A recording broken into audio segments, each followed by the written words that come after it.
வணக்கம். அதாவது திருநெல்வேலி மற்றும் தூத்துக்குடி தென்காசி மாவட்ட மக்களுக்கு இன்னொரு நல்ல செய்தி. அருணா கார்டியாக் மருத்துவமனை இருதய இரத்த குழாய் இது ட்ரீட்மெண்ட்டில் லேட்டஸ்ட்டு ஒன்று சிஎம்டி அப்படின்னு சொல்லுவோம், கொரோனரி மைக்ரோவாஸ்குலர் டிஸ்ஃபங்க்ஷன் அப்படிங்கிற ஒரு புதிய டெஸ்ட்டு ஒன்று அறிமுகப்படுத்துகிறோம். இது என்னென்னா, அதாவது நான் முந்தைய சொல்லியிருக்கேன், இருதய மாரடைப்புகள் பல காரணங்கள் உண்டு. சர்க்கரை நோய், இரத்த அழுத்தம் மற்றும் பரம்பரைத்தன்மை, உடல் பருமன், கொலஸ்ட்ரால் அதிகமாக இருக்கிறது, ஸ்மோக்கிங், ஆல்கஹால், இதெல்லாம் சொல்லுவோம்.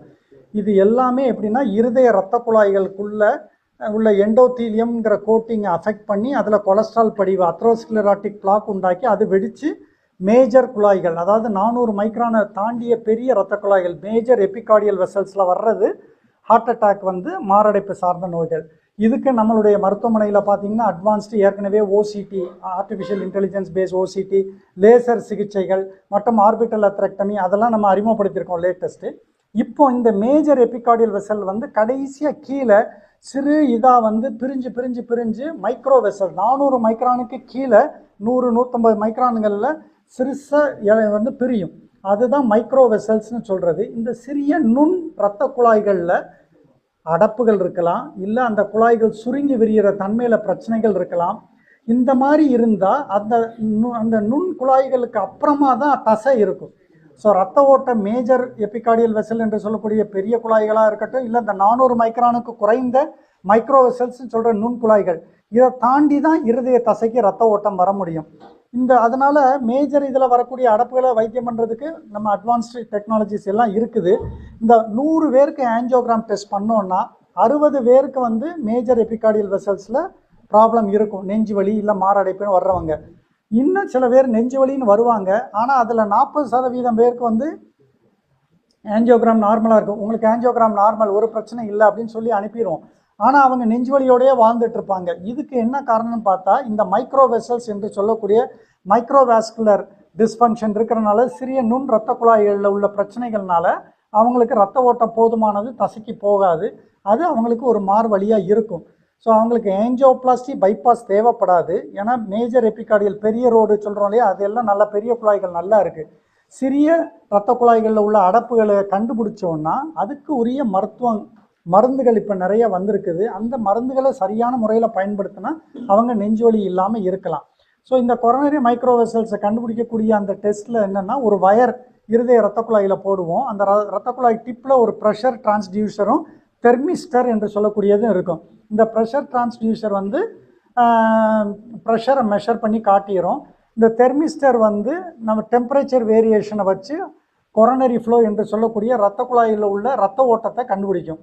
ஸோ இருதய ப்ரெஷர், கொரோனரி ஃப்ளோ ரிசர்வ், இந்த ஐஎம்ஆர் என்று சொல்லக்கூடிய மயோகார்டியல் ரெசிஸ்டன்ஸ், அதுக்கப்புறம் இந்த எஃப்எஃப்ஆர், இதை பேஸ் பண்ணி அந்த பேஷண்ட்டுக்கு சிறு குழாய்களில் அடப்புகள் இருக்கா, அதில் என்ன பிரச்சனை இருக்குது, அவங்களுக்கு எந்த வித மாத்திரை மருந்துகள் பயன்படுத்தலாம் அப்படின்னு இருக்குது.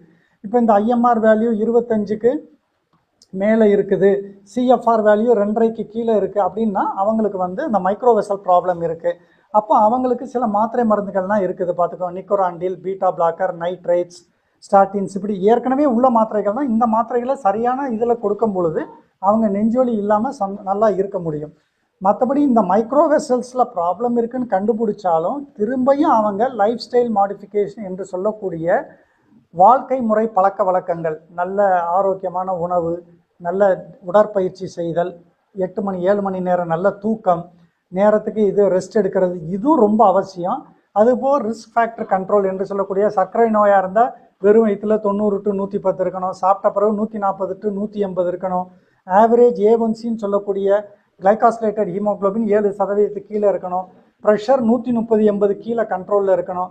கொலஸ்ட்ரால் எல்டிஎல்ங்கிற கெட்ட கொலஸ்ட்ரால் 70 கீழே, டோட்டல் கொலஸ்ட்ரால் 180 கீழே, ஹெச்டிஎல்ங்கிற குட் கொலஸ்ட்ரால் 60க்கு மேலே.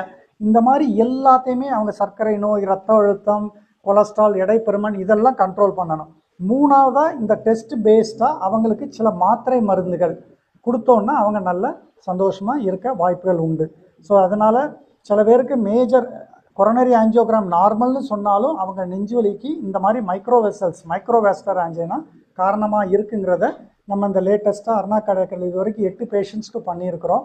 பண்ணதில் 6 பேருக்கு அந்த ஏற்கனவே 2 பேருக்கு ஒன்றுமே இல்லை, நான் கம்ப்ளீட் நார்மல், ஒருத்தருக்கு ஃபங்க்ஷனல், மீதி 5 பேருக்கு கொரோனரி மைக்ரோவாஸ்குலர் டிஸ்ஃபங்க்ஷன் இருக்குன்றதுக்கு மாத்திரைகள் கொடுத்து அனுப்பியிருக்கோம். இதெல்லாம் இப்போ ஒரு வாரத்துக்குள்ளே தான் பண்ணியிருக்குது.